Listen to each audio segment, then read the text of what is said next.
Hey, my friend, it's Keith Kelfis. Welcome to the Untrapped podcast. This episode, we're going to do something a little bit different. I was invited to be a keynote speaker at the Synced Live event in Atlanta recently, and they wanted me to talk about social media marketing and how to basically automate. How do you do all these videos and automate all the social media and use virtual assistants to help you? And I've really done that. I know how to do all that. I have a whole team of virtual assistants that help me in the marketing of my business, and I built my social media and this podcast. It's an entire, basically, secondary business and platform that also inspires people online. Like my videos and podcasts help inspire emerging entrepreneurs to start and grow their service business from 0 to 100K and beyond with my videos and my business building programs. And now I'm getting invited to speak at events and talk about how I've done that. So if you're interested in learning how to create videos online, either to market your actual business, or maybe you have a secret desire to, maybe you want to make videos or start your own podcast so you can start to teach other people what you've done, or you want to inspire other people, well, the podcast here at the Untrapped podcast, we've just crossed 700,000 downloads. We've got over 80 million views online altogether with downloads and everything.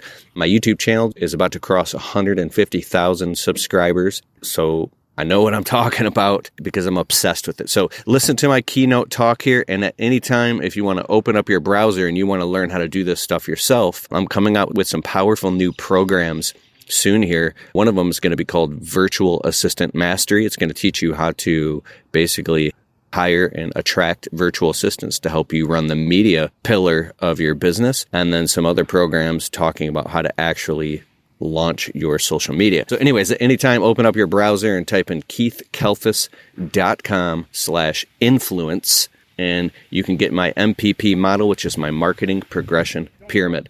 But in this live keynote talk, I'm going to teach you my POPP method, which is passion over pressure to peacock. So what I mean is, if you want to take out your phone or your GoPro or your camera and you want to make a dope video, whether it's to market your actual landscaping or service business, or maybe you want to inspire other people, you're going to have this pressure that comes up that you're going to have to overcome with passion. Sorry, if you hear me, I'm on an actual landscaping job right now. There's dogs barking, there's people walking past, there's birds chirping, my employees are talking, there's squirrels all over the place. This is real. So listen to this keynote talk. I hope you enjoy it. And then go to keithkelfis.com/influence. Enjoy.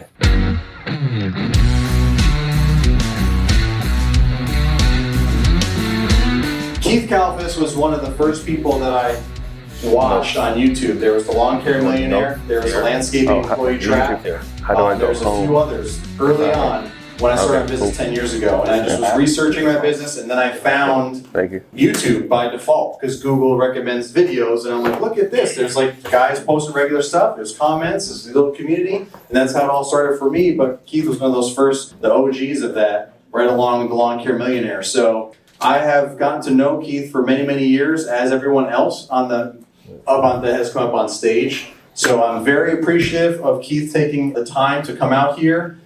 Of course, he loves doing this, so it's a win-win for everybody. So, Keith Kelfis. What's up? Ready? Let's go, Keith. Come on. I'm up on here. What's up? What's going on? Thanks, man. You ready? Yeah. Thank you. Oh, I got to take these off. All right, good. Thanks. All right, what's up, everybody? Let me turn this on. Mics are good. Check, check. All right, what's up, everybody? Thank you so much. So what I'm doing is practicing what I'm preaching. Like, if you want to speak, if you want to do anything, there's however you want to interpret being maybe embarrassed or feeling humiliated or stupid or all the stuff that we grew up saying that you're not supposed to do and you're supposed to be mindful. And there has to be a party. I'm going to cuss quite a bit when I get emotional, but there's a part of your brain that has to not give a shit. And it's not like you become sociopathic or crazy, but you have a mission and you have to do what you have to do. So I've walked around, if I do like a big conference, I hire a videographer to come, like 2 of them, and then they'll just take care of everything. And it doesn't matter, but like I've got cameras set up documenting everything because it'll go on YouTube or it'll go inside of an online course, but it's repurposing it infinitum. So it's like a cloning machine. You can take anything and pull the lever of social media and now get way way bigger dramatic results. So I'm super excited and thankful, and I honor all of you guys to be here right now, and also thousands of people online that will see the same exact thing. Whether you want to leverage it into, let's say, getting views or marketing your business, or maybe you want to film an online course or do a podcast, you're always thinking of the bigger picture. And the reason I'm saying that is because I had to tell myself in my landscaping business, when I was so obsessed with social media and getting my message out, like I would repeat to myself on the way to job sites and in the morning, videotaping is more important than working. Videotaping is more important than working. Videotaping is, which sounds insane. So I had to find a way to get the guys set up and get them working and take care of the customer, get everything set, and then start making the social media content. And I would also say, when I hire new employees and they sign everything and sign the social media release form, I'd let them know up front, listen, I'm crazy. You'll have all the tools you need. I'll teach you. I'll train you how to do it, if you know. But you might see me disappear. I'll be doing a quote. Then you'll see me back like an hour later running around holding a camera up making a video. Then you might see me with a videographer. Then I'll be doing this. Don't mind any of that. Or if you want to be in the videos, that's cool. But I'm going to be all over the place doing like 20 different things. And if that's cool, so I didn't want them to think that, like, what's this maniac doing? Because I knew that's what I wanted to do, and I was going to do it, period. And there is a line that you had to like eventually draw of being respectful on people's properties and make sure you're getting media release forms and building it into your contracts. And just basically what you're saying and not saying, and being mindful and not having street addresses and people's license plates and not talking about your clients, because you might have a video get 40,000 views and then it's like Mrs. Jones's nephew sees it or something. He's like, oh, wait, that's my Aunt Martha's house. Sends it to Aunt Martha and she's like, wait a second. That's my backyard. That's my barbecue grill. Why is this douchebag, who I thought was my lawn care guy that I trusted, he's shooting videos in my backyard? What's he talking about? And so it's like it kind of could go down a rabbit hole. So then when I'm talking about drawing that respectable line in the sand, I make sure in the videos that it's like always keeping that top of mind, and you know the difference between right and wrong and what you say, what you don't say. But kind of the reality of social media is if you talk about polarizing things and you become very polarized and you say things that are polarizing, you're going to have a lot more people viewing you and liking you a lot faster, and you're going to also have people who disagree. So polarizing content, however dramatic you want to take that, is the stuff that's going to be the difference, that makes a difference if you want to grow on social media. It was a few years ago, I met a guy named Brian Fullerton, actually paid me and hired me to like coach him to get all his stuff on. We sell online courses and information products and ebooks. He wanted to get into that business, so I coached him through that, and he said something to me in exchange. He's like, you know how much you cuss, right, on your social media? And I was like, well, yeah, a lot. He's like, you're probably costing yourself at least $100,000 in brand deals per year back then. I was like, but I got to be me. I got to be real to me. He's like, well, you could do whatever you want, but if a big box brand is looking at you, like we've been sponsored by like Lowe's and a bunch of different brands. We work with 21 different brands right now. I'm actually reducing that amount because we're scaling up, but I was like, oh my God, if Lowe's wants to do a sponsorship brand deal with me and they're checking me out and then they see this guy saying, motherfucker, fuck, that doesn't really go too good with their brand. So I had to think about that, and you got to do you. Like I say, well, Gary Vaynerchuk cusses. People are like, well, you're not Gary Vaynerchuk. So how much can you afford to have an opinion and say what you want to say? So what I'm going to run you through is a video. I'm going to do a whole bunch of stuff. I'm really excited. I want to do a bunch of Q&A at the end and really get a gauge of where everybody's at, because I really want to just help as much as possible. So you can learn all the stuff about social media, about YouTube. You can learn video analytics and data. And Jeremy Vest here yesterday blowing my mind, and I was sitting up front going, oh, because I was seeing how you could just cut out all the fat and do what works and not do what doesn't. All of that stuff doesn't matter if you don't have something you're highly passionate about that cuts through the mix. Your passion is the difference that makes the difference. And if you don't have the passion, let's say you have a lawn and landscaping business and you want to get super high quality content that will engage very specific customers that want to spend money now, it would be your customer avatar. Maybe you would want to do case study video testimonials and get some nice cameras and lighting and setup and find Mr. and Mrs. Jones who are like 58 years old. They have master's degrees. They live in a $750,000 house. They're your perfect customer. and you want to get permission from them and get the conversation and bring a camera crew maybe to their backyard, or it would probably have to be outdoors. I have a friend, Steve DeHunt in Michigan, he's built an entire indoor landscaping exhibit in his shop, and it's bonkers. It's probably like $250,000 just for this exhibit. So you would do it like outdoors and do a video testimonial of them just sharing their natural experience about your business. Good microphone, good lighting, real, and something like that. When the customers go online that are your perfect customer and they see the perfect customer who's happy with your services, whether they've done, spend 10 or 20 grand with some lawn and snow, or they spend 150 grand on a luxury outdoor living space, when they see the social proof of somebody else saying that they like it, and it's in the geographic area, the zip code, it's like the houses match, all the marketing matches, and then you run that, you get your customer list with Facebook ads, YouTube ads, email marketing, and you put it right in front of them, it's proof in advance. So you can do that type of marketing at a high level with videos to get tons of more work in your business. The reason I'm saying all this is because I'm kind of drawing a line between social media marketing and building a personal brand, or actually building your business with social media marketing. A lot of the rules apply, but they're completely different facets in space, and they're different types of messaging. It's a different messaging ecosystem. If your customers come on your YouTube channel and they see you talking about like, yeah, dog, we getting it out here, that might not resonate and they won't understand. I have had a lot of customers call. They saw the videos, they love the videos, they want to hire us because they like that Keith Kalfas guy. And I've come out and the customers have walked up to me and be like, I just knew you were the dude. Like, we've gotten work from it. I don't know if this is... Yeah, my friend Eric Reno, he's down the street because there's a boxing thing going on in the roofing. These two guys are about to beat the crap out of each other in a couple hours. Anyways, I wanted to make it to that, but this is more important in Atlanta. He started his YouTube channel, and I helped him get started a few years ago. The dude sold $1 million roofing contract off his roofing channel, and I was pissed. I was like, bro, I've been doing YouTube for like 8 years. But that's how powerful YouTube is when you position yourself as an expert, as basically the obvious choice.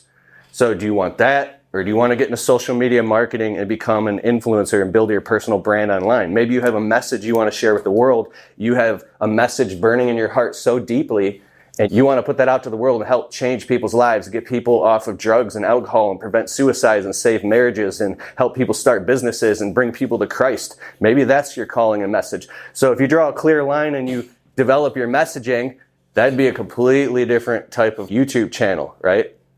So I've been invited to speak on stages around the country talking about this stuff, and I've had to get really clear about the way that I communicate it so I don't kind of mess that up. So I want to survey everybody real quick. Who here wants to make videos or learn about social media marketing to get really good at it so you can market your actual business? Or like, raise your hand. Okay. Now, who here is interested in building a personal brand and starting like your own podcast and maybe monetizing your message and all that? Anybody both? Okay, awesome. Because I can talk about the journey of starting a personal brand and then stalling, because it's really freaking hard to run a landscaping business and deal with employees and customers and all of that and do social media at the same time. I mean, you're up till 3 o'clock in the morning running both businesses. It affects your marriage, your personal life, your health. You burn out. And then it's like, this guy's supposed to be some influencer. Why has he got bags under his eyes in the videos? And he's like, bro, we got this. So this is real. I said that because there's a certain point when whatever you're doing in this media shit, you have to find a way to monetize it with integrity and legitimately. Because there are people in our industry that can blow up and get these viral videos and they start getting brand deals and doing all these things. If you see somebody else making a bunch of money on the internet or they claim to make money, how are they making it? Is it a long-term, economically viable, sustainable way of making money? Is it rooted in integrity? Is it something that's going to last? And are they aware of that? So I'm obsessed with this stuff because integrity is number one. It's staying true to yourself, true to what is best for your family, true to your message and your mission. But the money sustains the message. It was this super viral YouTuber guy. He's a genius. His name is Greg Chisholm, Geek to Freak back in the day. There's people who know about his story.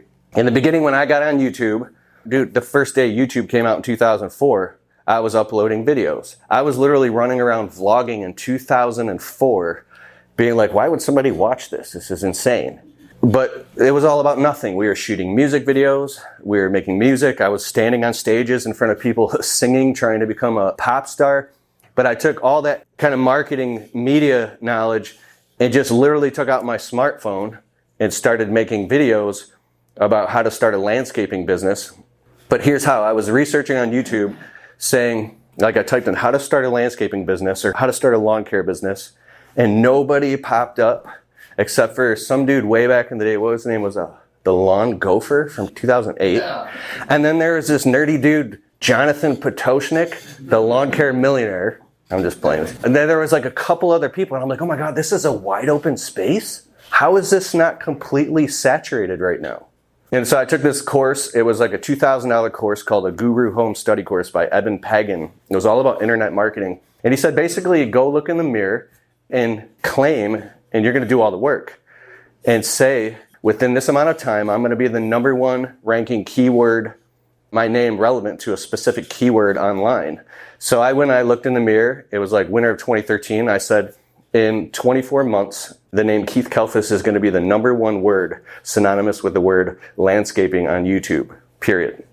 And that happened within 10 to 12 months. I went nuts. I took 2 phones, my wife's phone, the tablet, the laptop, and I was making anywhere from 1 to 10 videos a day, just nonstop, all winter long. Like every single time the inspiration came through me, I was pulling out my phone. Videotaping is more important than working. Just every single thing all over the internet, and hashtag, the title, keyword, everything. Landscaping, landscaping, landscaping, landscaping, landscaping, a thumbnail, how to start a landscape, and literally nonstop. The video started taking off. I hit 100 subscribers. I was like, oh my God, I hit 100 subscribers. Then there's this thing called the ALS Ice Bucket Challenge. Much respect and honor to anybody who has ALS or anything. But my friend who worked for me, he was a friend who worked for me. He's like, I have this idea, bro. There's this guy named Geek to Freak, and there's a couple people. You should challenge them. So there's an underlying tone of what I'm talking about if you listen to what I'm saying, if you really want to have your stuff take off online. And you should challenge them online. So somebody challenged me. We lived in this like crummy apartment complex. There's neighbors all over the place. It was like a U-shaped apartment complex. So if you're standing outside and all the neighbors are looking, they can see you. It's nighttime. I said, I'm doing this. I went and got all my crappy video lights and extension cords. I started running them down the steps because we were at the 2nd story, and I'm putting lights up and I'm setting up my cameras, phones. Wife, give me your phone, all over the place. And now the neighbors are coming out. They're like they knew I was the landscaper. They knew but they didn't know me that well. They're like, what is he doing? And now they're pulling out chairs and shit, and people are watching me. And I'm like, oh, what did I get myself into? But I just kept going, right? So I got the ice in the bucket and everything. I think my dad was he there too? Anyways, my dad's like, oh my God, what is he doing? My son is nuts. So I literally did this whole charade, and there's lights on me. All the neighbors are looking, and I dumped the water on my head, and I challenged people. And then I was really nervous and insecure. And after I did it, everybody was like, when they just went back in the house, I wrapped everything up, edited the video, and put it on YouTube, and then it got traction. There's another time. We're on this job site. It's a commercial property for a steakhouse. One of my favorite clients for like over a decade. It's a big parking lot. We'd get there in the morning before all the cars showed up for this restaurant. So the parking lot had yellow lines and parking lines like a parking lot. It's an actual parking lot with yellow lines. So the guys start with like a spring cleanup, and they're working. We're getting mulch delivered. And as I looked at the lines on the parking lot, I had this vision about life. I was really going through some tremendous breakthroughs and breakdowns and growing out of like childhood bullshit of being poor and negative programming. And I was thinking about integrity, and I was praying a lot. And when I saw the lines on the parking lot, I saw the parking lines, but there's one long yellow line that goes all the way through all of it. I was like, oh my God, in life, if you want to get somewhere, you have to walk a line. And then these parking spaces, those are like distractions you can go down that lead to dead ends. And you got to walk. And this feeling came through me. Listen to my undertone here of what I'm sub-communicating. Oh my God, I got to make this video now. I got the guys set up. I got the fucking Sony camera, and I took it out, and I was literally taking off the backpack. What's up? I'm Keith Kalfas. If you want to make it in life, you got to be a good man, and you got to walk the line. So now, and I used the entire parking lot as a prop. So I was like, you see these lines right here? You're walking, and then you know you have a goal that you want to get, but then there's this distraction. It's a detour in life. And you're like, I'm going, oh shit, dog. Oh shit. And you walk down here, but it ends up in a dead end. And you're like, what do I do now? I have to climb out of this hole and ask for repentance. I got to pray. I got to work my way back and get back on my path. And then you think you're good again. Then, oh shit, you get sucked into a shitty relationship or something. So I did this whole thing. I was aware in my head that there were people driving by on Van Dyke, which is like the main road. Like, what the hell is this guy doing? The owners of the restaurant could have been like, is this guy schizophrenic? My employees are like, they just knew what I was doing. But in my head, I knew that the emotion and the inspiration had captured me. And I was in what would appear to be a manic state, just like I am right now.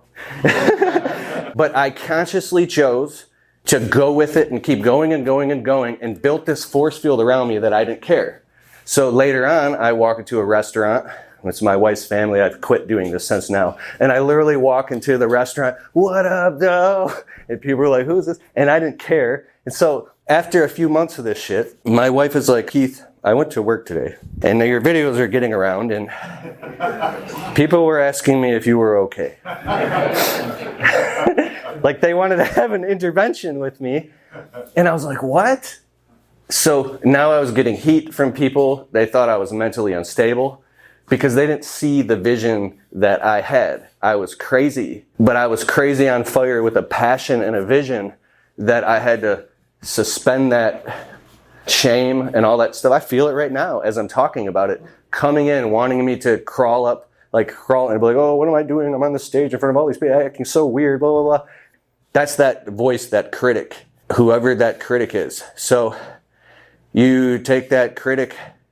Sometimes the critic's very smart. If you're like in a proper place, there's a time and place, but there's a line. And when you ride that line, if you have to make a dope ass video, my wife's grandfather passed away, and I didn't know my wife's Chaldean. I know that, but I didn't know that they have 14-hour long funerals, and that's the short version.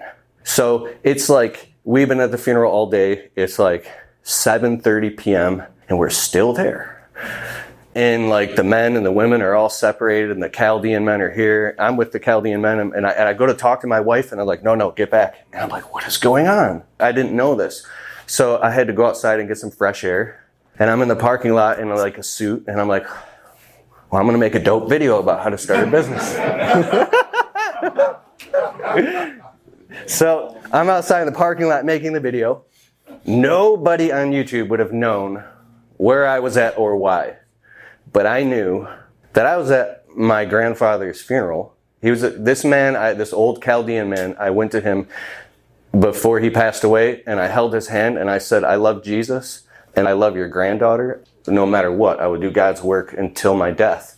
And he says, good man. And he kissed my hand, bro. This man was so powerful. Like, I looked at the footage, and I was like, dude, I deleted the video, and I couldn't believe it. And I was like, kind of ashamed of myself that I let that overtake me. So when I mean, like, there's a time and place for things, it's important. Maybe you can write that down, that inspiration.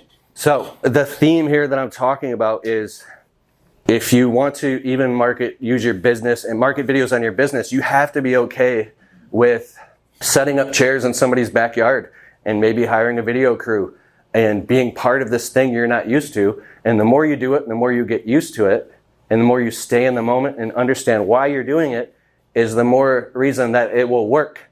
And once you get about 100 videos underneath your belt, they can start to get better and better and better. But if there's no passion, if you can't get yourself to stay in the moment and go with it, like I knew when I was out there kind of preparing for this, if at any time I stopped being engaged, how do I say this?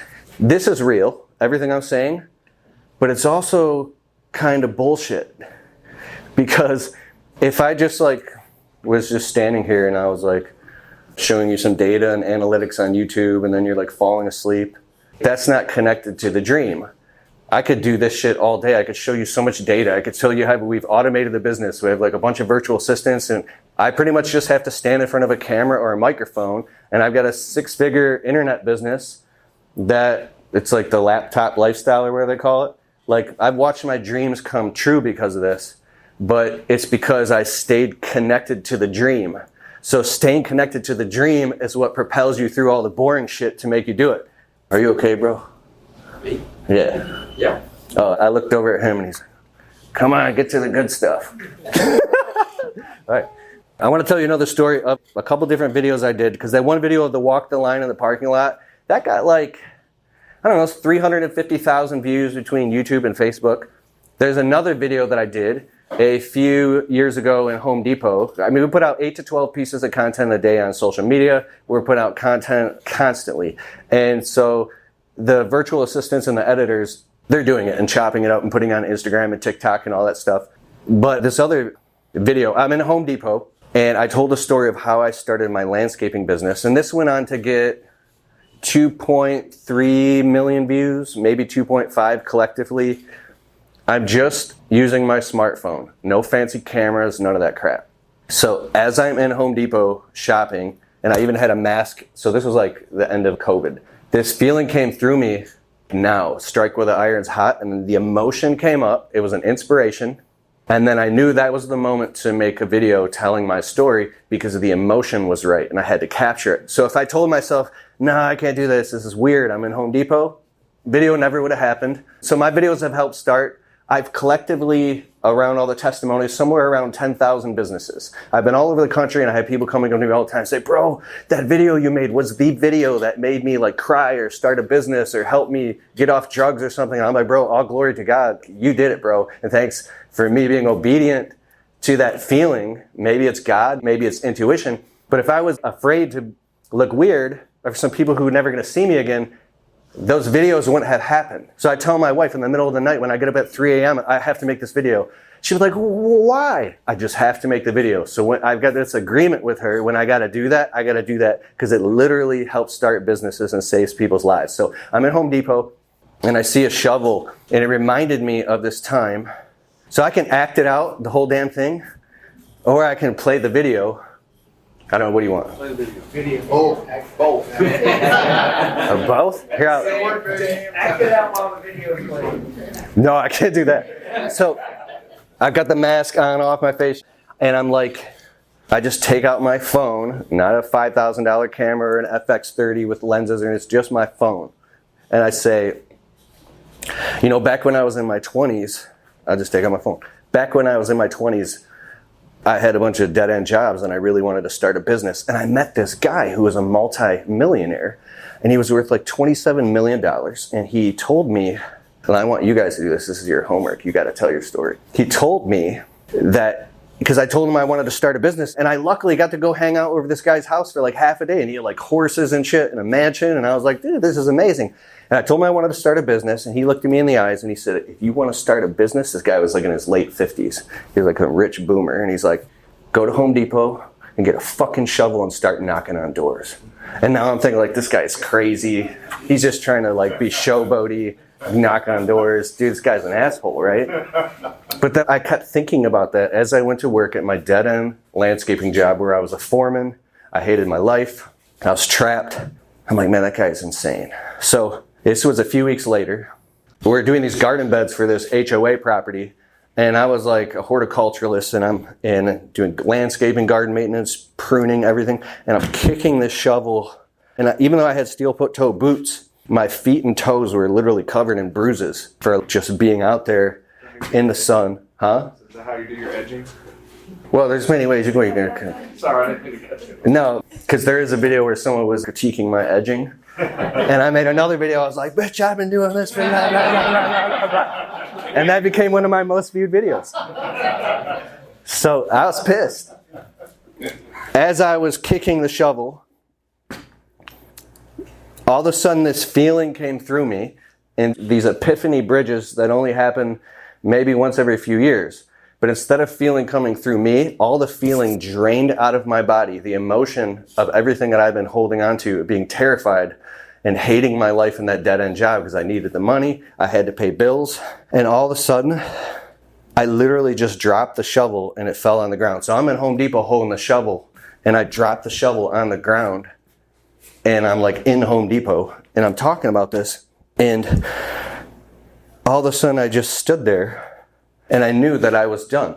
And I talked about my friend Joshua Latimer, who's coached like over 1,000 business owners. He owns multiple 7-figure businesses. He's just done all types of cool shit. And he knows the psychology of somebody he says, I know instantly when I'm talking to someone, like within 5 minutes, if they're really going to do it or they're just going to keep being a victim. And he's right. So there was some guy he was on the phone with. He's like, dude, I've been doing my business for so many years. I'm so burned out. I can't grow through it. I don't know what to do. I can't do this one more year. I'll literally die. And Joshua Latimer, saying this in the video, Joshua Latimer says, bro, don't bullshit me. You could do this for 10 more years. You think yet you're done, and you think, but you could actually suffer for 10 more years and be saying the same shit 10 years from now. So what are you going to do? Are you going to sign up for the coaching or do whatever you do and grow your business, or are you going to keep being a bitch? He didn't say that. I said that. So I'm seeding and threading in all these things with emotion that people go through. And I said, in that moment, I realized, and I started crying in the video, when I dropped the shovel, I realized that 5 years had gone by and I was already fucking dead. I was already dead inside because I thought starting a business with no money was a risk. But I realized that I was already taking the biggest risk of all because I was losing in life. And if I just started something, it would be better than this shit show of a life. And tears dripped down my face in the video. And that was the moment I went out of the back of my wife's car. I didn't give a fuck anymore, dude. I started posting ads on Craigslist. I went and started pulling people's weeds, and every day I'd get off work, and then I would get off work and go straight to landscape jobs till I couldn't see 7 days a week, and I freed myself out of that shit show and started my own fucking business. And so at the end of the video, it just came up. I was like, that's how I started my own landscape business, and you want to know how I did it? I went and I picked up the shovel. I went to Home Depot, and I picked up a fucking shovel, and I started knocking on doors, and I ended the video. And that shit went on and got millions of views. And the reason it did it is because I was so raw, I was so authentic and genuine, and I was crying out with my heart, telling the truth of basically the journey that a hero goes through of being trapped and then really wanting to go for something and the bottom falling out and it getting worse. And I talked about how when time goes on, you realize that you're actually dying inside and you're watching your life go by and nothing is changing. So you got to reach deep down inside of yourself and pull that shit out and pull that passion out and just fucking man up and go face your fears and do it. And then when you do that, you get the rewards for it. So there's that sub-communication that happens when you do that.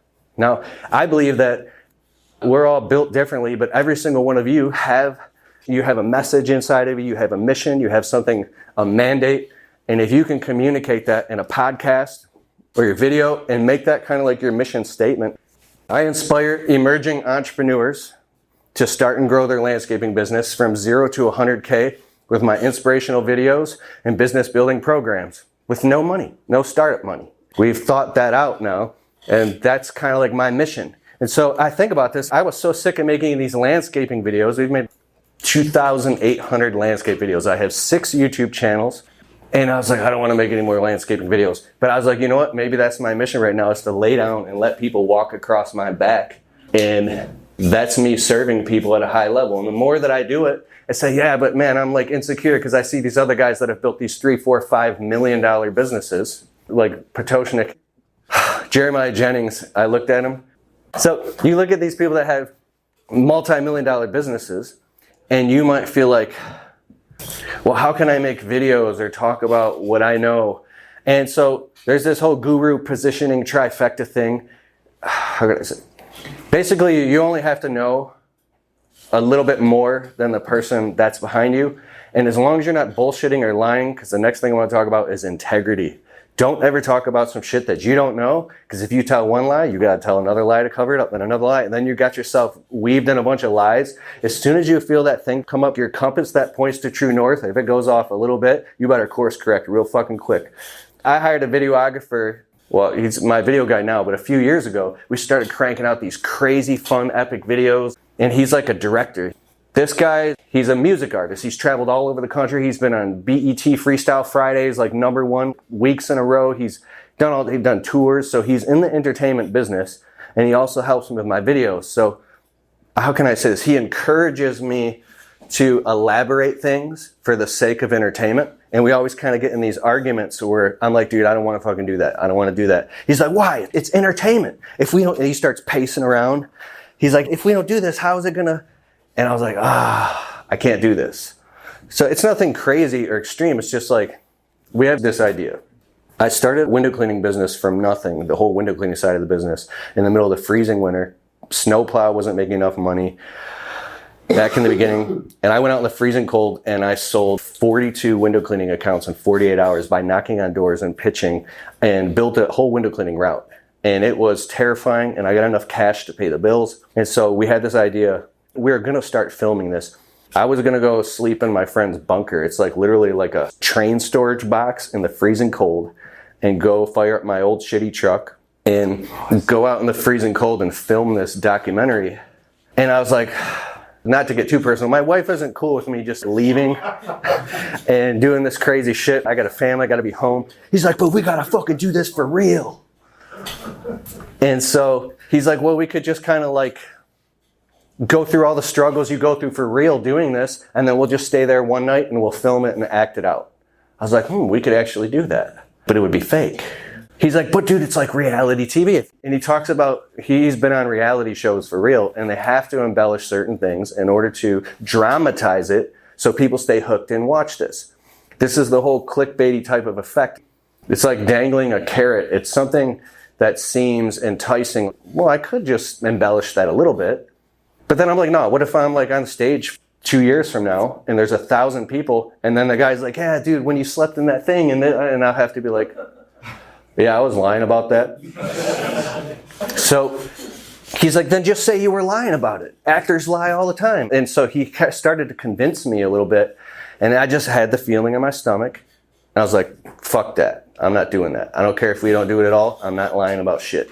Because as an entrepreneur and a marketer, you can go to marketing hell, because it's extremely manipulative what you can do with videos and copywriting, and there's all this negative shit on YouTube, the world's gonna end type of shit, and you can get sucked in the TikTok rabbit hole. But as a content creator, I've learned that some dude in his basement can make scary ass thumbnails and pull shit together, and he knows he's getting paid, and he's getting hundreds of thousands of views off each video by getting people hooked. And so isn't he breaking integrity or doing something wrong? I mean, it's just media. People watch horror movies all the time, but it doesn't sit right with me. So remember that like lesson when you go on, and if you do make a podcast and you do make videos and shit starts to take off, or you meet somebody who says an idea that doesn't make sense to you, dude, I'd rather say no. I don't care if you fucking write me a check for $100,000 right now. If I don't agree with it, I don't want your money and I don't want to talk to you. Like, I'd rather stay the long, hard road and do shit right. Because I believe at the end when you meet your maker and he just plays, he's got a vibe board. He's like, oh, what about this time when you did this and this and this? I'm like, oh shit, into the fiery lake of hell. You know, it's like, but it's this shit's that serious to me. Integrity is literally everything. You don't need fancy cameras or lighting. All you need is your smartphone. You need a message. Our podcast just crossed 750,000 downloads. We're putting out 2 shows a week now. I started it in 2014 with my smartphone, walking around talking into it, and then uploading it to the podcast platform. And today we do 1 to 2 shows a week, and it just gets sent to, well, actually we live stream it. It automatically gets posted to, from the live stream on StreamYard.com, 8 different platforms. And then my podcast producer, I got 2 of them. I think they're both in the Philippines. Yeah, one was been with me for about a year. The other one's been with me for 5 years now. And they take it, basically like we sell ads for the podcast. We pitch our own info products and freebie downloads and opt-ins. And the whole podcast is completely automated. And then they write all the show notes. They log into my CRM platform, Kajabi, and then they broadcast it to our 16,000 email subscribers. And then inside of the podcast alone, I think we made like 55, 60 grand last year off the podcast, completely automated without me really doing anything. So it's just like, it's an automated thing. And so like the YouTube channel, I put out videos like that. And I think YouTube doesn't do it as much, like 24 grand on YouTube. And like, I think we did like another 30 grand doing shorts content, and like, I think we did like, what did we do? The online course sales is really low. It's under 100 grand. So we're scaling that this year. And we probably did 100,000. No, we did 140,000 in brand deals. So now it's a business, the media business, that makes money from all these different directions and allows me to do what I love to do the most, which is speak on stage or make videos or do podcasts and share an inspirational message that touches people without me having to be stressed out financially. So how you do that and scale to that. Anybody want to know how to actually scale to the next level and make money with it? No? Yes? You don't care? Yes? Okay. This is the really hard part, but it's easy once you like accept it. I was talking earlier about all the emotions of being excited and just making videos on the fly and being inspired. Well, even though genius is like 1% inspiration and 99% perspiration, you're going to hit a glass ceiling because you're going to be trying to do a podcast and make videos and do all this crazy shit. More of the Untrapped podcast right after this.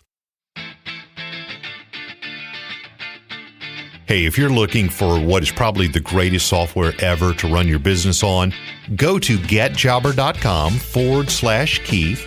You can create proposals, invoices, collect payments, even track your entire business directly on the Jobber smartphone app. And if you want to get a totally free trial of Jobber right now, open your browser, type in getjobber.com/Keith, and if after the trial you decide you want to sign up with Keith's link, you'll automatically get 20% off your first 6 months. So what are you waiting for? Go to getjobber.com/Keith.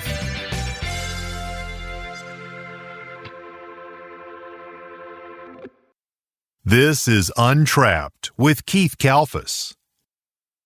You have to, at some point, start putting structure into the business and putting things on a marketing calendar.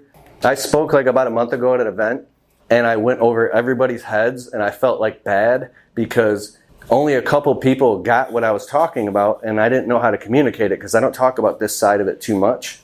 How about I just go, and then you can raise your hands and stop me if you want. Cool. Okay. And I'm saving about, I don't know, $3,500 right now by doing this myself.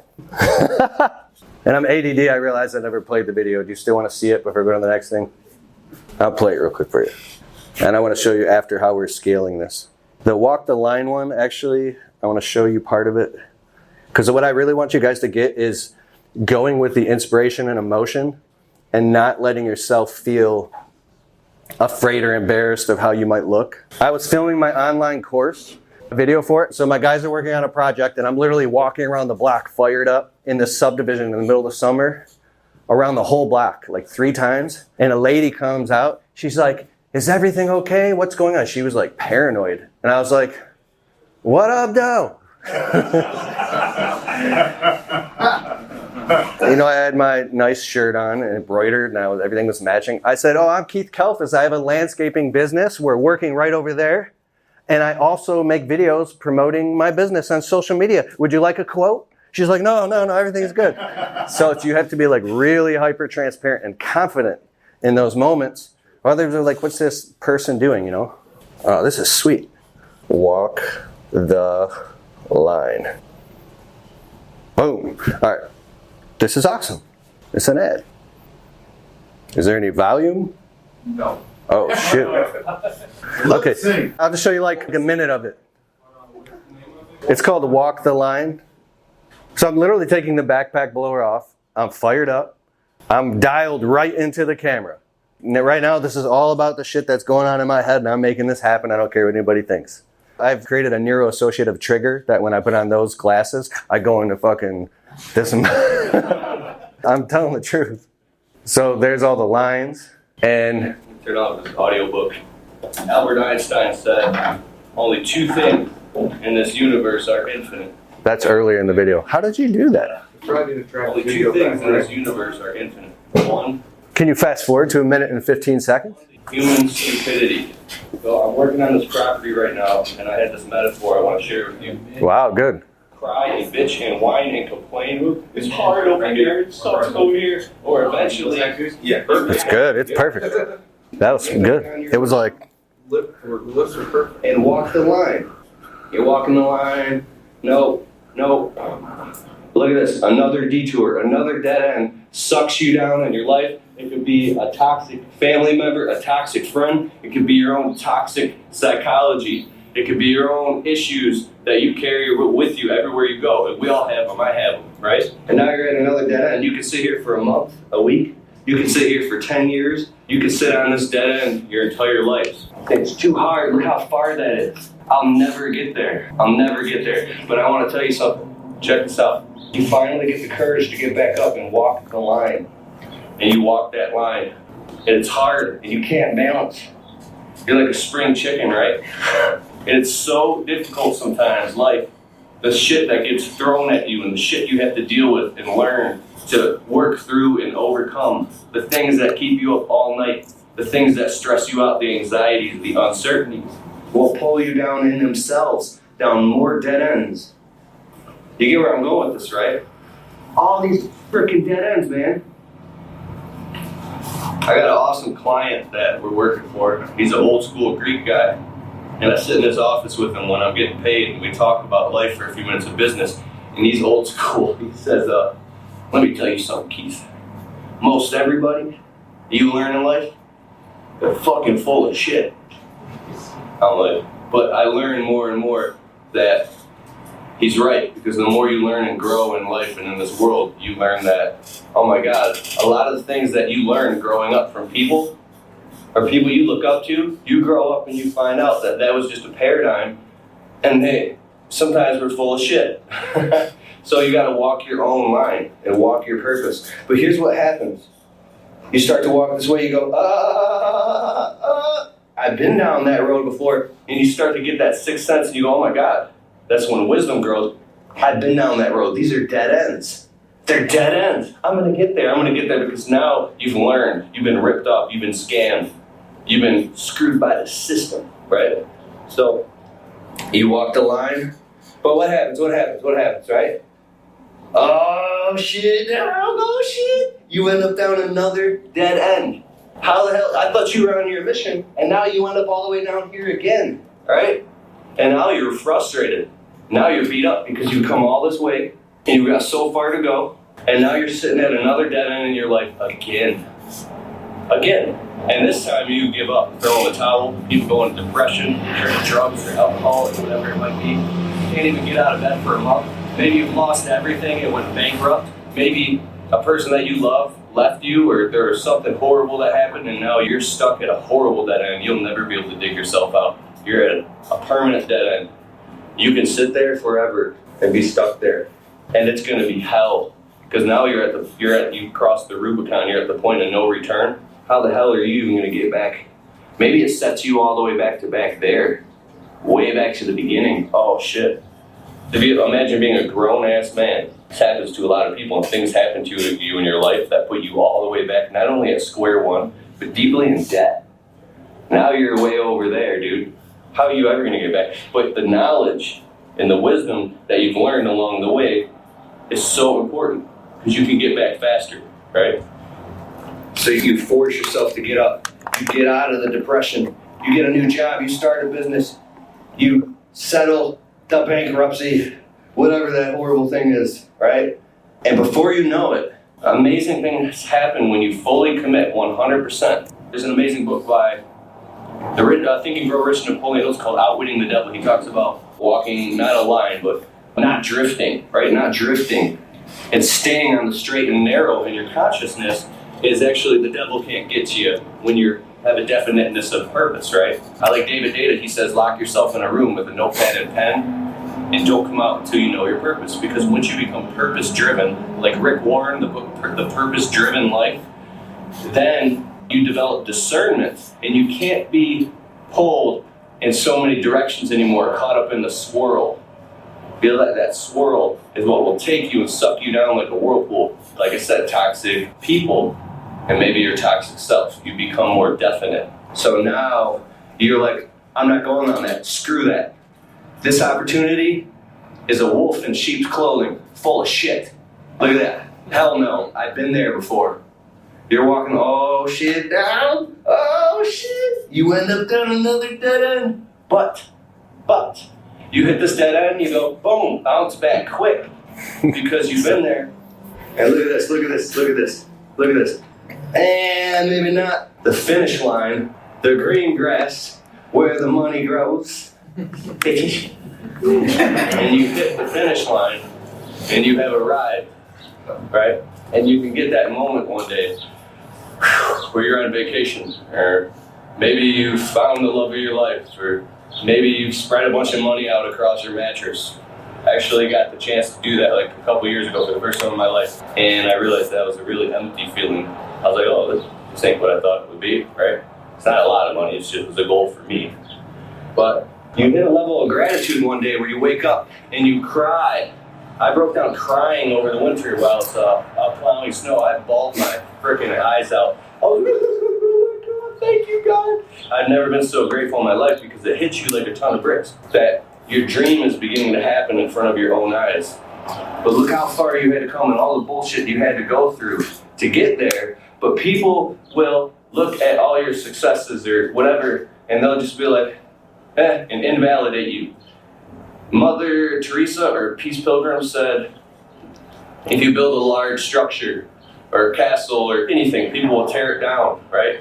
If you love unconditionally, people will break your heart. Love anyway, build anyway, right? If you have great ideas, people will knock them down, have great ideas anyway, because in the end, it was never between you and them. It's between you and your creator, right? Whoever your creator is to you. It wasn't between you and them anyway. In the end, it's all about your purpose and your mission. So walk your line, because there's one more thing that I want to say.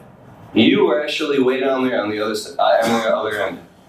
Your higher self, rooting yourself on, saying, come on, Joe, come on, Mike, come on, Bob, you could do it, you could do it. But you're all the way back here going, I can't do it, it's hard, oh my God, I'm running on no sleep, like you're a mess, right? And that's real. Grown-ass man or not, or woman, life is really fucking hard sometimes. It's really hard, right? But we're not special.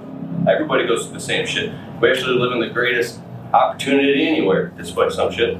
But the temptation will be to get sucked up in stupid bullshit. Maybe to do wrong things, or to do things, or get caught and sidetracked in dead ends. That's the temptation, and the temptation will fucking eat your ass alive. But you're on the other end. The metaphorical you saying, come on, you could do it. Good man, good man, good man. Walk your line. Good man. I know, but it's hard. I want to step off the line, right? No, your purpose is to evolve. And evolution, like shedding a snake's skin or shedding, well, I don't want to say snake. You know what I mean, right? Evolution is painful because it's growing pains. We all go through them. I go through them, right? Walk your line, no matter what. It's almost done. Time is on your side, bitches. Time ain't on the side. I got bills to pay out. I understand, right? But the sooner you start walking that line and not getting caught up in this stupid bullshit and all these detours and dead ends, is the sooner things will start to work out for you. I promise you. All right, I gotta get back to work. We're installing some mulch, prepping these garden beds, and making it look crispy. All right, later. So, you know what's funny? More thing. Very much so now that I'm in my early 30s, I feel very much like a man, very in control of my thoughts and, you know, my business more now so, my household. But there's still a part of my psychology that's a kid, and I don't know what that is. I get insecure about it sometimes, but maybe it's not a bad thing. Maybe it's a good thing. That's good. Thank you so much. So the whole time I had this idea, and then I went with it. And then once you get over that initial kind of like feeling uncomfortable or that fear, you just kind of settle in and you're like, you keep going all the way to the finish line. There's this book called, I could talk about books forever, but 3 Feet from Gold. Most people stop 3 feet from gold. Or you're like wrapping it up and then you just collapse under the pressure and you're like, never mind, I can't do this. So I'm challenging you, if you start a video, if you start a podcast, go all the way through to the finish line and behave as if you only have one shot. So on these landscape jobs, dude, we set up stuff, we act stuff out. Like, I mean, we will redo the take if it was wrong. We film, we got things very structured now. But what I'm saying is that if you're on a landscaping job and the clock's ticking, or you're out selling jobs, or you're pulling up to a quote. You literally might only have 3 minutes, and that's the only 3 minutes that you have for 4 days. So what are you going to do with that 3 minutes? I built my online business empire, whatever you want to call it. It was in my head what I called it, while literally sitting on the toilet, while my wife was like, what the hell is taking so long? And I'm like, post, and run out the door. I don't bring my phone at the dinner table, and we do date night every Tuesday night, and I put my family first for sure. But I mean, I literally built all of this. I can't articulate how many views with everything. It's probably like 80 million views or something. And literally in the micro moments of not wasting a second, constantly making it the priority of just taking out my phone and videotaping and posting that shit. Now, the next thing is, there are people who can go like, I mean, you could build a whole business just off making viral content, but it's not super duplicatable, because at some point you got to put structure in. We're diving deep into like our messaging ecosystem, our brand stance, the different customer avatars of people we talk to, and the proprietary language that we speak based off of their behavior and how they react. But what I can say is that, okay, check this out. Find a night of the week, and on your calendar, it's called blocking and tackling. If you want to start a podcast, say like for us, I had to pick a day. It's Wednesdays. I don't care who wants to interview me or who I'm going to interview. It's Wednesday night, anywhere from like, I don't know, 2 p.m. till 10 p.m. And my wife knows I got a podcast, so I'll eat dinner real quick, because Tuesday night is our night. I don't do any of that shit, and we eat dinner. But every single Wednesday it's on podcast. So it becomes, it hits, if you read Atomic Habits by James Clear, it hits automaticity and it becomes a habit. And now every single Wednesday is blocked out for podcasts. If something doesn't get done Wednesday, it can't get done till next Wednesday, because I've got stuff on Thursday that I do. Every Friday is like my pulse meeting with my team, where we go over everything that we're doing on social media and everything that we're doing. Friday is Friday finances. Every single Friday I wake up, the first thing I do, I get my cup of coffee, I'm doing Friday finances, and I don't stop until it's done. We go through everything, we talk to the bookkeeper, we get everything perfect. Sunday I chill and like relax, go to the gym, hang out with my family. Monday night coaching is where I usually coach other people on Mondays. And so what I'm saying is, if you want to do something and you build a habit of putting structure into it, you can set up rules for yourself and pre-decide in advance how you're going to behave in these specific scenarios and what you will and won't do.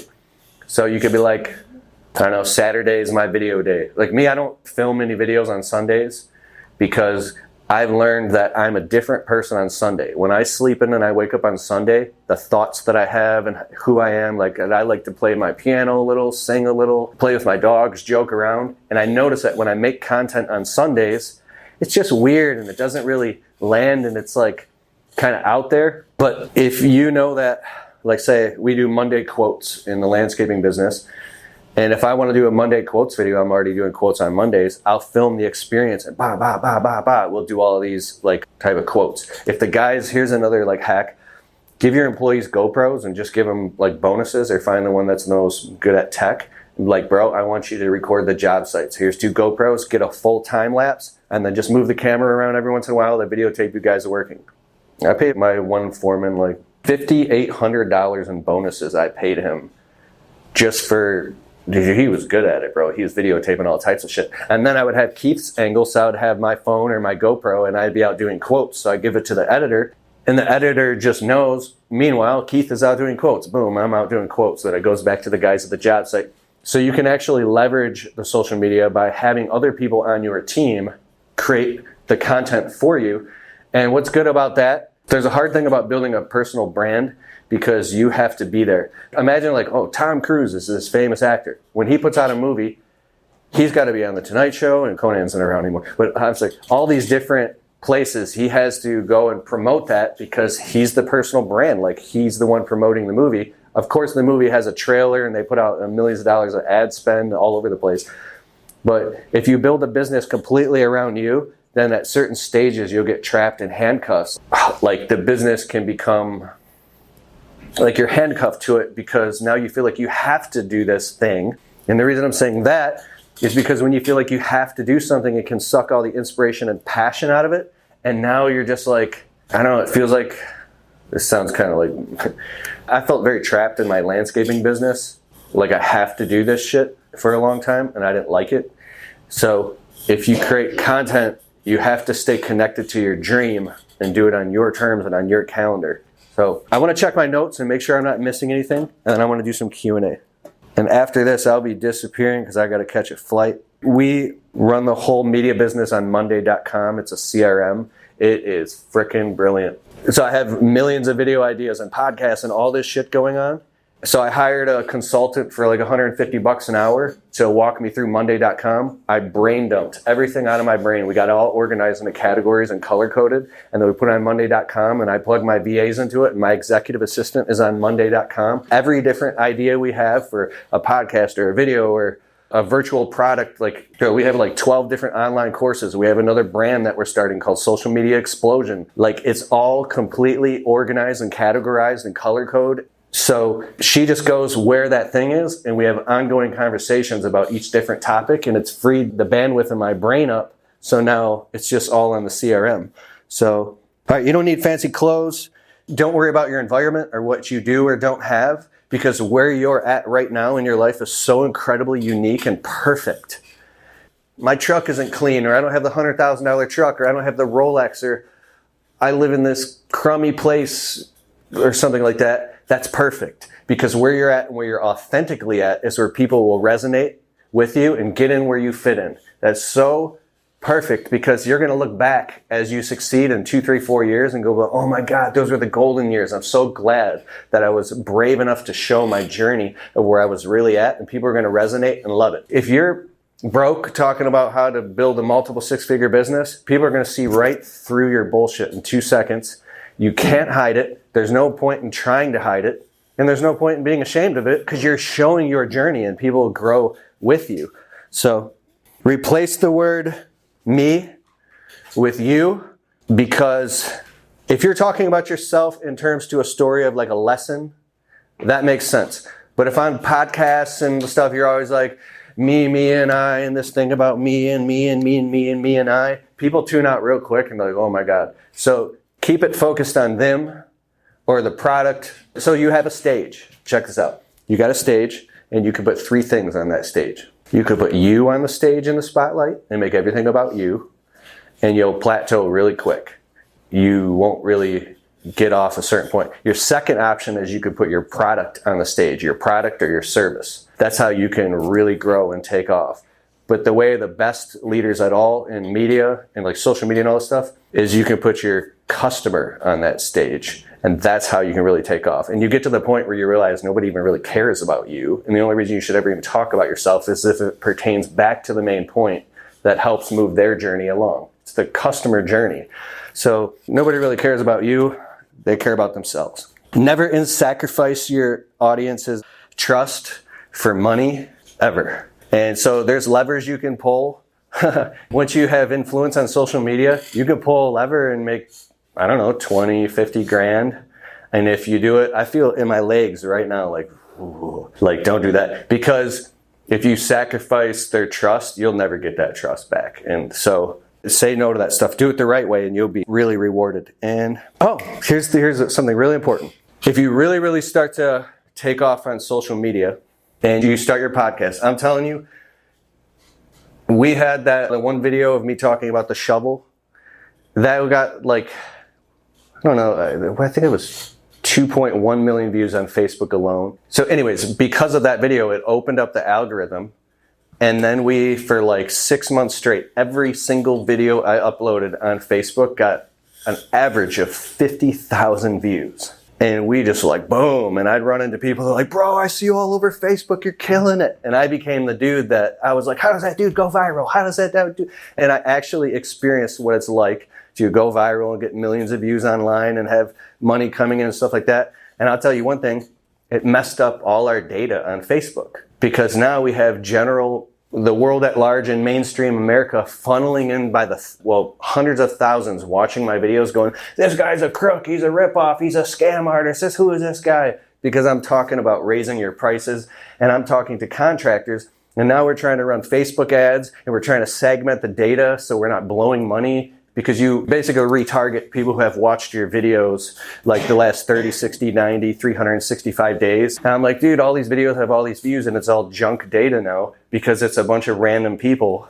that is watching the videos that's not our customer avatar that we can't bring into our back-end funnels. So when I say that, there's a story that Brendan Burchard told. This guy's made like millions and millions online. He was telling a story how he privately coaches famous people and New York Times best-selling authors, and he would meet like a best-selling author, and the best-selling author behind closed doors would reveal that they're broke. And Brendan would be like, what do you mean? You're the author of this famous book. Everybody knows you've been on Oprah.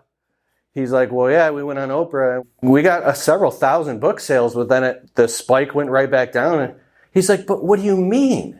I thought you would be a millionaire. He's like, no. And then he met more and more and more viral, famous people, best-selling authors who were all close to broke. And he's like, what the hell is going on? And then he realized that they didn't build the entire, so this is like the front-facing side of your personal brand, social media, what people see, your books, your podcast. If you don't build this is the most important part of this shit. If you don't build your entire back end and systematize a personal brand, so when you do hit a viral streak or you get on freaking whatever, Oprah or whatever, any big publication or network, when all those people come rushing to your website, you have to have a page where you can give them something great for free or sell and collect their information. You want to collect their email address. You want to collect as much information as you can. I mean, everything about them, if you can, like their name, their email, their phone number, because you can like remarket to them in different ways. And then you want to send them to a one-time offer, right? If you sell your book for, I don't know, 10, 20, 30 bucks, maybe you want to sell them an entire course or a course that's free that upsells them to a customer value ascension that sells them something for, I don't know, 1, 2, 3, 4, 500, a grand, depending on the customer or what it is. Now you can monetize all that and bring them into your world, remarket to them, and you can actually get a customer for life. So if you don't collect all their data and you don't have something to sell them and you don't have a way to track that, then you literally just blew a major opportunity and didn't even know it. So I went nuts at building back-end data and collecting email addresses, and I do this in the service business too. Every time I talk to a customer on the phone, and what was your email again? And so customers that would hire a different landscaper or window cleaner, a year or two goes by and I market to them just like an email blast. And then they end up going with us because I stayed top of mind. They chose me next time. So it's like you always got to collect their data of your customer list, and the list is everything. And also, if your YouTube blows up and then all of a sudden disappears, you're out of business. You're done. So you want to build an actual real business on the back end that you have all of your own data, and now you have all the emails, you have everything, because don't depend on any social media platform or any ads or any of that stuff. So I have had the opportunity to go do a bunch of brand deals and make money, but it just seems risky to me to totally muddy up my brand for some short-term money. And I really, really want to help people start and grow their business, help them with their social media. So find out your lane and stick with it. Okay, I want to do some Q&A. Is this making sense? All right, good. All right, so any questions?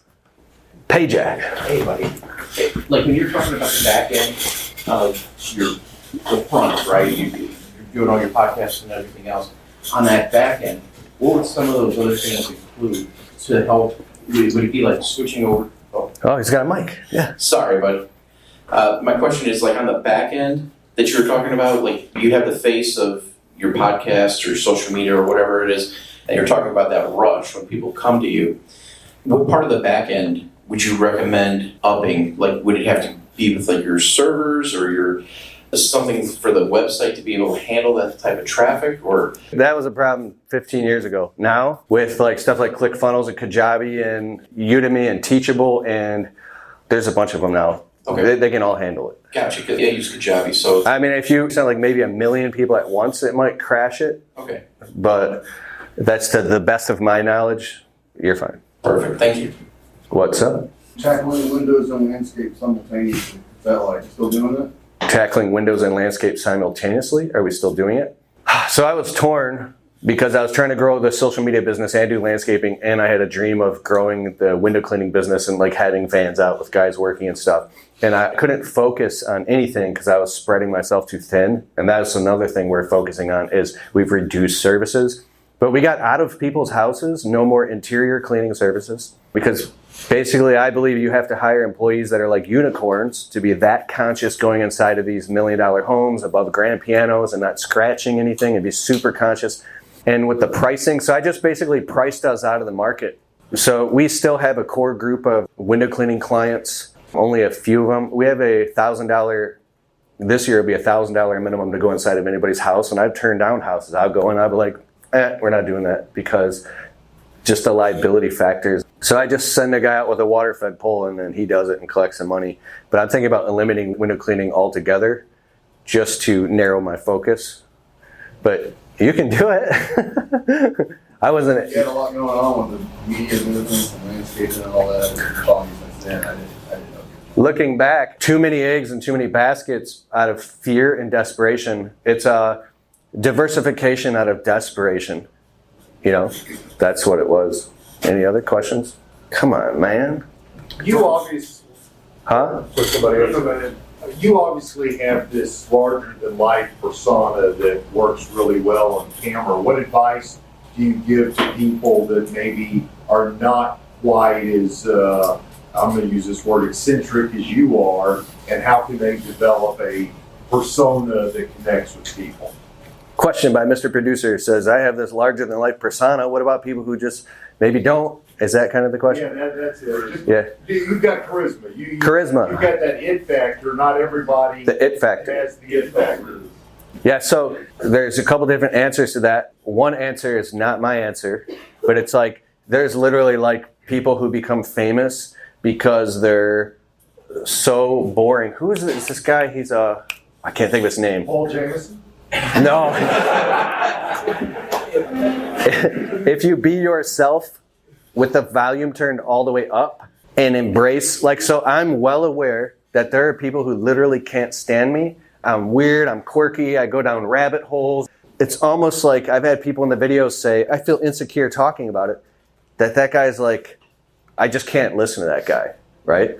And even myself, I don't think I could listen to me. When I listen to people, I just want straight facts. Boom, boom, boom, boom, boom. Tell me what to do, I'll go do the shit. I don't want any crazy shit. So the other part of that, the answer to that question was, if you don't have it, you have to find a way to dig deep in yourself and develop it and find that unique mechanism inside of you by testing. And if you're making a bunch of content on social media that's not resonating at all, it's because something about it sucks or something about it is unengaging and boring, and you're going to have to keep trying until you get it. And if you don't have it, maybe you go find the person who does, or you just don't do it at all. So I don't know the answer, but I know that if you face fears and do it anyways, you'll find out quick. I don't know the answer. Just an observation on your walk the line video. Yeah. It looked like the end of the line was a liquor store. I know. That'd be funny. For a client testimonial video, what would be 3 or 4 questions you'd recommend just for doing? Oh, for client testimonials? Yeah, so one thing about filming testimonials, I just did a deep dive on like Parker Walbeck's channel, Full-Time Filmmaker, and I watched like 20 videos about how to film testimonials. And you can literally ask ChatGPT, what are the best questions for testimonials? And I noticed that we've done a lot of filming, and you want to have multiple cameras so you can cut like in between the takes and make it seem seamless. But you might film somebody who's not experienced on camera for 45 minutes for them to actually calm down and get the good stuff out. So you're just waiting and waiting and waiting. And then when you finally turn the camera off, they go, man, but I really do love the way that they did our landscaping, and it was beautiful, honey. And she's like, I know, George, it wasn't. You're like, oh my God, that was the goal. So it's patience and asking the questions that whatever Google says, I can't think of them top of mind, but the goal is to make them feel comfortable so they can relax and become engaged. That's why it's important to find the right customers, because if you got the wrong person, it's just, you're going to waste your time and money. If you get the right person, and you'll know when you're like, bro, I know you're just the right guy. Let me do a testimonial. Make sure they sign off on it. So like, a year down the road, the guy doesn't call you, hey man, I need you to take that shit down. And if they did anyways, you'd probably take it down. But yeah, find the right person and the stuff will flow out naturally. Any more questions? Keith, can you take us a little bit through the transition of when you went from your landscaping business to then trying to automate everything for social media? Like, that's a pivotal time that people struggle with. a lot of it's psychology, like I don't want to invest in this, or that costs this much or that, or like how are you able to make that transition from working until 3 a.m. doing both things to be able to finally transition into, okay, I'm going to have some virtual assistants or whatever that first step was, and maybe have other people help me with landscaping, whatever. Like, can you go into that a little bit? Yeah. So, a funny thing, I heard a lawn care millionaire say something. He says the only way is to grow your way out of it. And that stuck in my head in one of his old videos. I used to binge watch his videos while plowing snow just to get the whole download of like all the kind of best practices, and it changed my life. Thanks, man. So that kept repeating in my head, grow your way out of it. Oh shit, so if I stay where I'm at, that means I have to change and I have to grow in order to grow my way out of this problem. So basically when the pain gets so bad of where you're at, when the pain of staying the same becomes worse than the pain of changing, you'll change. And the way I kind of quantify that in my brain is like you're being squeezed through the cracks. Like imagine bricks squeezing like gel so hard that it's squeezing and you're suffering and you're being forced to change and it's painful. So when the student's ready, the teacher will appear. It's when you finally call up, I don't know, the mentor, the person who's done it, and you're like, dude, I don't care what it costs. I don't care what I can do. Why are you 500 or 1,000 bucks? I need you to get on Zoom call and walk. I'm ready. I'm doing this now. I'm not afraid anymore. I'm doing this shit. And I noticed that when you get to that place and then you finally commit to hiring the virtual assistant or hiring the foreman or going and getting an office or whatever it is, signing papers on a house, the commitment where you burn the ships for real because it's too painful to stay there, that's when the shit just starts working. Because here's the part of the control factor of having discernment that I didn't get. I felt like I was running around in the world trapped and I didn't understand why things weren't working for me. And then I learned when you're committed and you're showing up saying, hey, I have a plan and I'm doing this. Other people, when they see like a potential employee or a potential virtual, when they see that you're fucking dead serious about what you're about to do and you have certainty and you're doing it with or without them, they're like, well, shit, I've wanted to do something like this, or yeah, this is perfect. I want to do that. Like they will follow and join teams with you because you're committed. But when you're flip-floppy and you're scared and you're not committed, people can see it. And they're like, well, I don't want to come work for this guy. I don't even know if this is. And so you get in where you fit in. If you're scared, you're going to end up hiring a scared employer, virtual assistant, or someone who's also not committed to their shit. And it's not going to work. So it's all part of the progressive model of like the competency progression model. So I got an online course by Ty Lopez called Social Media Marketing Agency. And there was a guy on there named like Joe Soto. He has like a multi-million-dollar agency, and he had a whole thing about how to hire virtual assistants on Upwork.com. I knew I was in pain. I knew I was trying to find virtual assistants, staying up all night editing my own videos. And I'm watching this, like, I'm just sitting watching it on my TV, plugged into my laptop. I'm like, wait a second. You could just go on Upwork.com and he's scrolling through all the different thousands of virtual assistants. I'm like, I closed my laptop, I immediately went on Upwork.com and I started scrolling and I hired a virtual assistant immediately in Russia to edit my videos.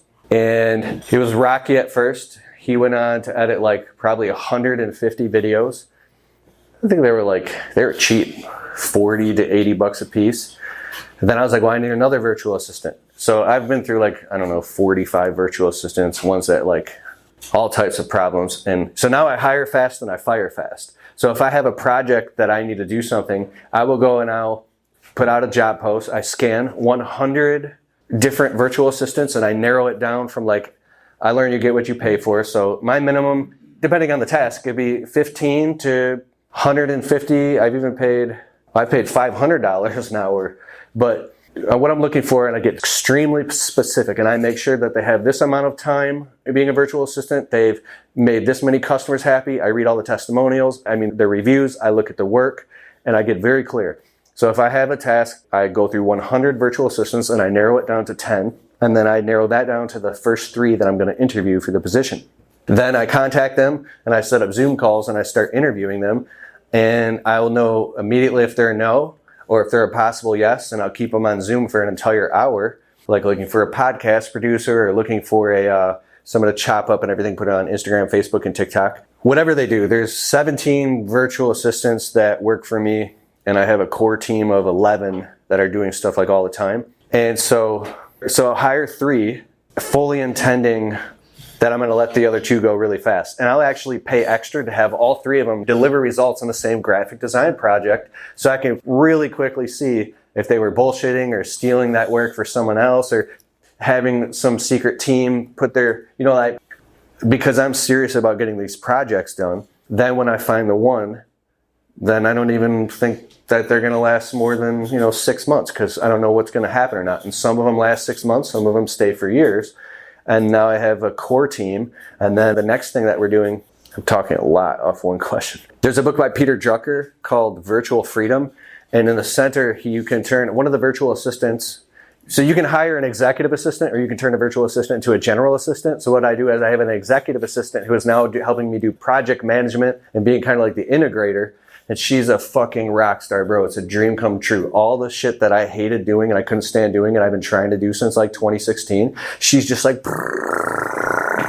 messaging me on Upwork.com. Yeah, we recorded the entire interview and we transcribed it through Otter.ai, then put it through ChatGPT, and then we created a fully integrated workbook with all my branding and all this shit, and it all makes perfect sense. We go through the copy line by line. We spend 5.5 hours on Zoom calls just analyzing the copy and like and making sure everything makes perfect sense. And that's what happens when you have like these really good virtual assistants. Oh yeah, and my friend DJ one time, he was like, well, I have one virtual assistant do 6 different things. I'm like, well, does it work? He's like, well, that virtual assistant is doing 6 different things, but not really good. I'm like, well, I have 6 different virtual assistants for 6 different things. He's like, what? You have a different virtual assistant for every different thing? I said, well, yeah, because I learned quickly that one of them like loves just making thumbnails, and you can kind of get them to like edit a podcast, but they're going to suck at it and they hate it, and then they'll just stop doing it after a little bit. So now I have one that just does all the thumbnails in bulk. So I pay my VA. She does 15 thumbnails a month, and they're all dope. She does variations, and I pick the ones I want. If I don't like, she remakes them. I have another VA that edits a podcast, another VA that does a podcast, another VA that does like filming and editing for different editing reasons. I have a specific editor that's going to edit all this because it's long form content and their experience in editing. Because if you take someone who edits vlogs, who watches crazy Mr. Beast videos, they're literally going to take these 3 camera angles and keep switching it every 5 seconds, and it's going to be horrific. So a truly experienced editor who understands long form content, they're just going to let the camera just sit on me, and once in a blue moon, change it when it's right, or maybe not at all. So it's like, I learned all this shit the hard way, but go hire some VAs. Go on Upwork.com and hire a VA to do something, and then hopefully it'll spark in your brain, oh my God, I could like hire people to do all the stuff I suck at.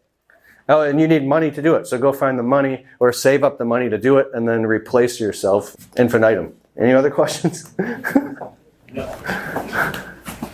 You got a question? I got one. What's up? I find it fascinating how you remember so much, especially audiobooks and stuff you listen to. Have you always been that way? Or do you constantly listen to them over again, like binge them? How do I remember stuff? How do you have such good memory? Is it something you worked on or you've always been that way? My one friend makes fun of me and says, you're like a walking cliche, bro. So the reason I remember so much shit is because my deepest fear and insecurity is being stupid and incompetent. And there's some mental illness in my extended family. And so I'm so afraid of being stupid that I'm obsessed with knowledge and learning, but it's rooted in like a deficit. So it's like, yeah. I just have no idea how you keep all that in your head, like names, parts out of books and stuff. It just like blows my mind. I can't do that. So. It's just because I'm insecure. Anything else about automating your social media marketing? No, off topic. Yeah. I read most of the books that you gave out at the expo with some books that you've been reading recently. Books. Audible.com. I've got the pro version on Audible.com, and so I try to always be listening and learning. Get Audible.com. Okay, here's the books. Right now I'm listening to The Expectation Effect, talking about basically what you expect is you're going to create that. Like some people, they gave a guy a bunch of placebo pills because he was sick, but they weren't even real pills, and he was going to commit suicide. So he took them all, and he went to like the emergency room, and he was in the hospital. He turned white, and he was like sweating, and then they called up his doctor, and he was like, no, it was part of a clinical study. They were fake. And he was like, oh, okay. So whatever you expect So I'm obsessed with stuff like that, like positive expectancy.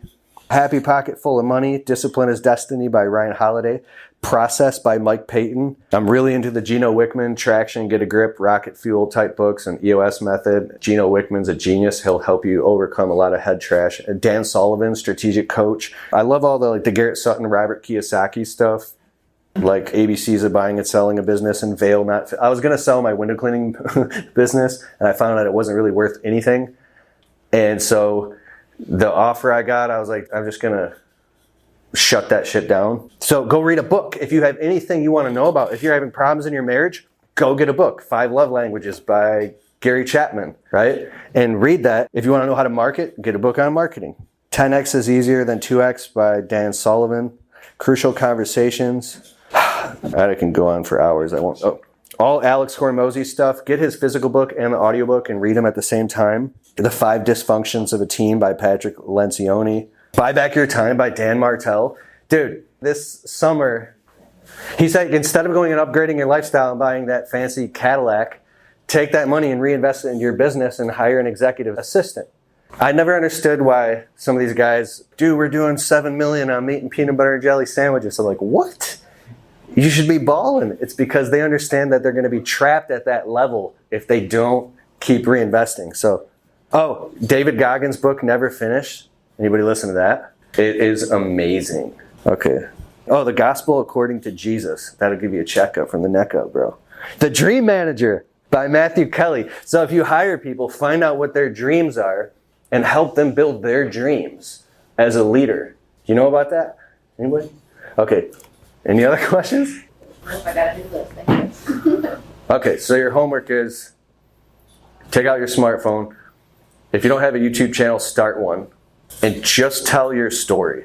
Where you got started, how you started your business, the struggles that you went through, and how you overcame them, and how you got to where you're at today, and press upload. No matter what happens, keep uploading and sharing. But start it and do it, and keep doing it, and be consistent at it. And it'll open up opportunities like you wouldn't believe. Like I said, my friend Eric sold $1 million roofing job off that. Like, that's crazy. I won't get into like the tags and titles and stuff, but you can leverage it so it actually gets you more work in your local market, and you can do so much. Okay, so I have a freebie download for you guys before I go. I have an entire workbook that I've created for this. I'm going to write it right here. It's keithkelfis.com/smartphone. It's an entire guide on how to film and do social media with your smartphone. You don't need any fancy cameras or anything. Type that in your browser. Yeah, take out your phones, open your browser, type it in. And you'll get the free PDF guide. Hey, here's another hack. Well, I'll wait till you do this. It's asking for my name and email, though. Of course it is. We need to put a credit card number? Nope, it's totally free. Because also this is going on a special list where I'm inviting anybody who wants to come on a totally free Zoom call where I'll do a deep dive and teach you guys how to actually implement this stuff on a group coaching call, totally free. Think about that. Let me know when you got it. Oh, I thought this was going to pop up there. How did that? It's magic, Keith. Oh. They're trying to help you out. The great folks at Creators Clubhouse. They don't play around.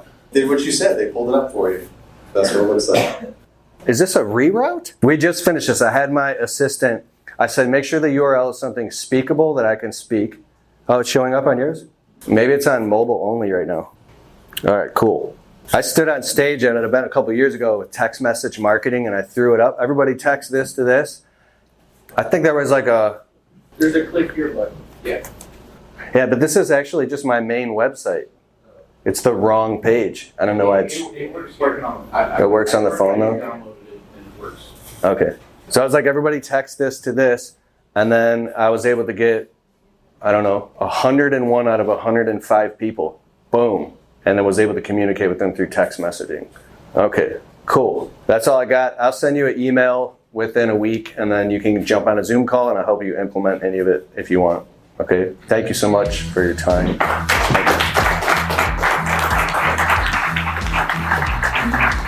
Thank you very much, Keith. I appreciate it.